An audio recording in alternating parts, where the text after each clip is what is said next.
História da literatura pretensiosa, hoje um livraço. Nelson Rodrigues, A Cabra Vadia, depois da vinheta.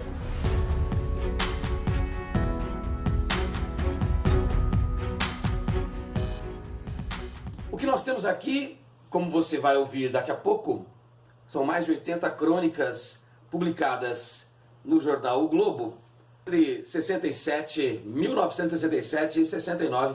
Muito bem, Cabra Vadia. As histórias das crônicas de Cabra Vadia passam na vida urbana do Rio de Janeiro e os contatos com os amigos que Nelson possuía. Otto Lara Rezende, Hélio Pellegrino, Lúcio Cardoso, dentre outros tantos, Roberto Campos, Moacir Werneck de Castro. Peço especial atenção para a feia nudez. Ele vai falar nessa crônica das melindrosas, figuras da década de 1920, um apelido das moças que usavam o cabelo curto, fumavam, andavam de carro e eram um exemplo de dinamismo, de estar à frente do conservadorismo. E por que feia nudez? Ele vai falar então na década de 1960, vai escrever nessa época de 1960, que existe muito mais umbigo aparecendo nas praias do Rio de Janeiro, e ele faz, sem querer ou não, essa comparação entre as moças dinâmicas de 1920, que cobriam o umbigo, e as moças que se expõem para qualquer um ver na década de 1960, então 40 anos depois. As crônicas de Nelson Rodrigues possuem linguagem simples, frases quase sempre curtas, mas os textos são relativamente extensos para uma crônica que saía no jornal O Globo. Elas possuem mais de uma lauda e meia dentro do processo da estrutura do jornal. A Cabra Vadia vai fazer referência a essas figuras que são falsos canalhas, que são seres intempestivos, solitários, sofredores. Nomes que vão se reunir depois dessa época na palavra depressão. Mas vamos voltar ao estúdio e ver as principais crônicas desse livro agora. As histórias contadas ali são de figuras ligadas ao jornalismo, ao noticiário, às opiniões contundentes, ácidas, a respeito desta ou daquela figura, desse ou daquele jornalista, daquele amigo, um evento internacional. Nós encontramos nessa coletânea de crônicas um tanto de sarcasmo, humor, machismo. Vou pedir atenção especial para algumas, como A Fome Agradecida. Carlos Heitor Coni, cronista, escritor, interpela Nelson Rodrigues no café sobre um artigo anterior no jornal em que ele falava sobre a Índia, sobre a fome, que a fome amansa as pessoas, e Carlos Heitor Coni chama Nelson Rodrigues de reacionário, ou seja, aquela figura que não gosta de revoluções sociais, enfim, um conservador que não gosta de democracia. Nelson se espanta um pouco e ele diz assim, reacionários, e daí? Né? O que significa? O destaque para essa crônica, na verdade, se dá em função dessa história da própria fome. Se diz que na Índia, citando Carqueja, que tinha viajado para a Índia e retornado, uma pessoa morreu, estava morrendo, agonizando na rua e ninguém parava para fazer nada, não dizia nada, e diferente do Brasil. Ele diz nessa crônica, basicamente, que a fome acaba amansando as pessoas.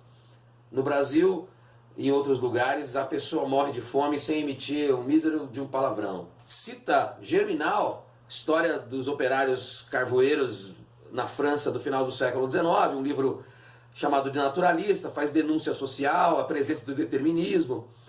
E nesse livro ele diz, Nelson Rodrigues, citando Germinal, diz que uma horda de figuras invadiram uma padaria, no livro, por conta da necessidade de ter pão, comida para muita gente. E Nelson Rodrigues diz de modo muito sarcástico que só nos livros do Zola a obra invade padaria. Se pobre, na verdade, pudesse escolher entre a padaria e uma igreja, entraria numa igreja, saquearia a igreja, porque pobre realmente tem um pouco de aristocrática distância a falar sobre essa questão da fome. Veja que no livro de Carolina de Jesus, Quarto de Despejo, São Paulo, expõe que mulheres estavam mexendo no lixo de um açougue e diziam que aqueles pedaços de ossos e carnes que sobraram eram para os cachorros. Tinham vergonha de dizer que era para elas mesmas e suas famílias. Outro texto marcante é As Duas Cabeças. Em 1968, junho, é assassinado a tiros Robert Kennedy, irmão mais novo de John Kennedy, assassinado 5 anos antes, em 63. E ele, interpelado pelo jornaleiro, mataram Kennedy. E Nelson Rodrigues diz, de novo? Aí, na verdade, ele vai reorganizar as ideias e fazer uma reflexão sobre o tiro na cabeça, mataram o cérebro, a parte que pensa. Se tivessem atirado no coração, não teriam noticiado nas manchetes, atiraram no coração. O que ele leu nos jornais é que tiraram na cabeça. Algo como impediu o homem de pensar, de refletir. Se atirassem no coração, ele talvez ainda estivesse pensando, morto e pensando, sendo enterrado e pensando, morrendo e pensando. E é com essa alegoria que quero destacar esse texto Duas Cabeças. Indignado com a presença de estagiárias do Jornal do Brasil no seu jornal o Globo, no jornal em que ele trabalhava, indignado porque são mulheres. Isso é um dado importante dentro do livro Cabra Vadia, por conta dessa postura contundente, masculina, machista, que predominava, e não é muito diferente hoje, na década de 60 e 70, no ambiente masculino. Se houvessem estagiários homens, talvez ele não fizesse observação na crônica, mas ele faz. Nessa mesma crônica, As Duas Cabeças. Ele diz que um dia ele e o seu parceiro de jornal iam ser governados e chefiados por mulheres, e ele faz uma ironia que na redação ia haver cascatas artificiais, bordados pelo chão, enfim, sendo bastante drástico, passível de crítica, algo abominável, mas que mantém a discussão em pé a respeito do espaço das mulheres dentro do trabalho social, urbano, campesino, Brasil afora. Um outro texto de Nelson é Assassinato do Gesto de Amor, em que ele reclama do automatismo da fúria, Nelson, o cronista, de que as pessoas brigam muito.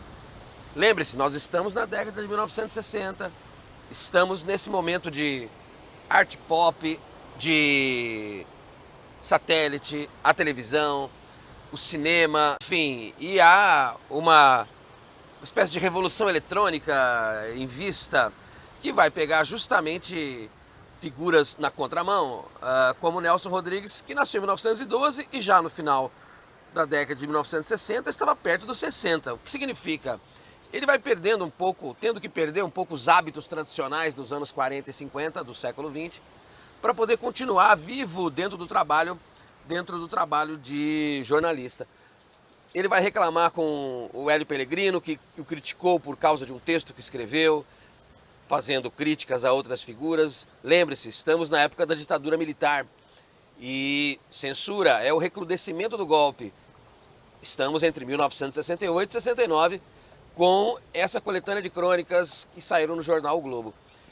Especial atenção é esse, Assassinato do Gesto de Amor. Por que assassinato?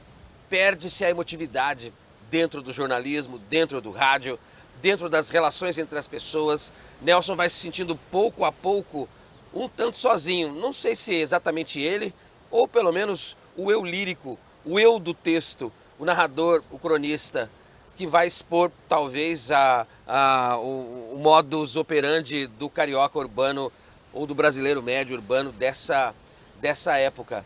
Ele vai reclamar desse automatismo. Vamos voltar para o estúdio? Festa de Cabeças Cortadas, vale a pena esse destaque do que acontecia em maio de 1968. Nelson Rodrigues escrevendo semanalmente, antenado com o episódio francês, que começa basicamente com um movimento estudantil. Havia, em princípio, uma necessidade, uma vontade de que os moços e as moças pudessem dividir o mesmo dormitório na moradia estudantil. Essa revolta em relação ao ensino, em relação à postura, em relação à moral, em relação ao governo de Gaulle, que era Charles de Gaulle, que era militar, essa revolta se espalha pela sociedade parisiense, francesa, e atinge milhares de operários. O próprio Nelson Rodrigues não perde a chance de escrachar com o movimento e diz que essa Revolução de 68 não é como a de 89. Aquela de 89 era legítima, porque essa de 68 há até greves autorizadas, até a polícia faz greve. E ele diz que são idiotas e que o mundo pode, no futuro, estar dominado por idiotas, quem diria, né? Chega a citar de modo drástico e cruel a figura de Jean-Paul Sartre, que fez questão de ser fotografado junto com os grevistas, e ele então vai sugerir que esse Jean-Paul Sartre também é um idiota. Digamos que não perde oportunidade o próprio Nelson Rodrigues de escrachar algumas lastras de sustentação do pensamento intelectual ou pseudo-intelectual dos anos 1960. Um dos seus alvos preferidos é Nelsinho Mota. No final da década de 1960, um jovem cronista ligado à arte, à música, chega a fazer uma crítica a Chico Buarque por conta do Festival de Música com a sua banda. E o Nelsinho Mota chega a ser comparado com a figura do Werther de Goethe, que se suicida, aquela figura infantiloide. Dizia Nelson Rodrigues sobre Nelsinho Mota que ele era romântico na gravata, romântico no terno. Enfim, faz de Nelsinho Mota uma caricatura.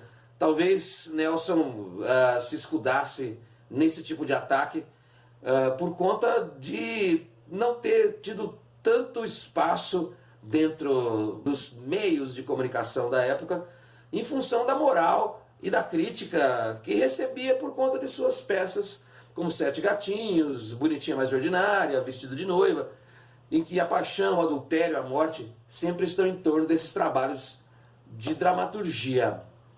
Vamos às principais marcas e as crônicas e os destaques que você precisa conhecer. Vamos lá. Na verdade, o que encontramos nessas histórias são temas ligados à rotina da redação de um jornal, as ruas do Rio de Janeiro, botecos, figuras que são caricaturizadas pelo traço, pelo estilo cáustico de Nelson Rodrigues. O anticatolicismo de esquerda, ele sempre vai tentar ironizar, ou tripudiar sobre Dom Helder Câmara. Sobre Che Guevara, a mesma coisa. Mais de uma vez ele vai afirmar que Guevara é ateu e que mata pessoas, enfim.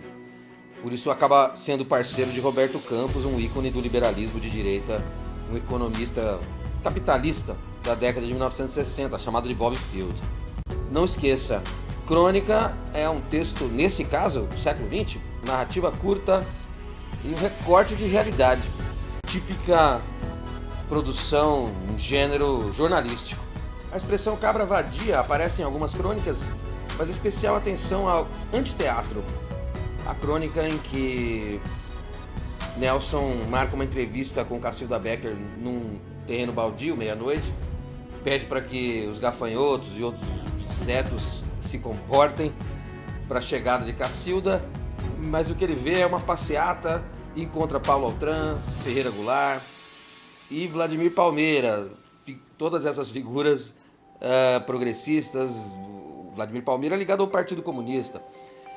E ele lá tem uma sensação de um pesadelo, vê as estrelas arremessarem catálogos telefônicos sobre a passeata e em seguida, para terminar, a cabra vadia aparece, senta-se no meio-fio na calçada e começa a chorar. E o que isso significa? A sonora distância de Nelson Rodrigues destas ideias progressistas, chamadas de esquerda, de certa forma, que sobrevoavam a década de 1960 num pedido de democracia e de retorno à liberdade individual, social, como se conheceu na época desses anos de chumbo da ditadura militar. Nelson Rodrigues, reacionário, assumido, não gostava desse tipo de postura, não gostava da esquerda, dos socialistas, enfim. E isso pode iluminar o caráter surreal do texto e dar algum sentido a ele. Uma das crônicas interessantes desse livro é Bonita Demais, em que ele cita Marilyn Monroe, que depois de ter feito fotos nuas, ter virado um calendário, ele chama de folhinha. Diz que depois disso Marilyn morreu, virou folhinha e deixou de ser mulher e tinha obsessão pela própria nudez, enfim. O que é importante é o que está no início da crônica: não há mulher bonita feliz. Então isso vai ser desenvolvido desta forma. Isso tudo é uma introdução para um episódio que envolve uma figura chamada Norberto, que gostava da Amelinha e frequentava a casa dela, estava noivo e vivia dizendo que ia se casar quando saísse sua vaga de emprego. O sogro, pai da Melinha, então queria saber qual era o seu emprego, isso demorava, até que o próprio sogro resolve arrumar um emprego para Norberto na Casa da Moeda. E Norberto, quando sabe disso, recusa. O sogro então quer saber que vaga é essa que ele está esperando, que emprego seria melhor do que a Casa da Moeda. Até que Norberto revela que quer ser coveiro. E ele vai tomando os bofetões dessa família que considera, obviamente, esse tipo de emprego muito subalterno. Vai tomando bofetões do pai da Melinha. E o texto termina com uma tia solteirona apontando para a Melinha com sarcasmo, dizendo: beleza dá azar, beleza dá azar. Os textos de Nelson Rodrigues resvalam nesse tipo de questão, que é a paixão, a loucura, a morte, sempre, quase sempre circulando em torno dessas narrativas de Cabra Vadia.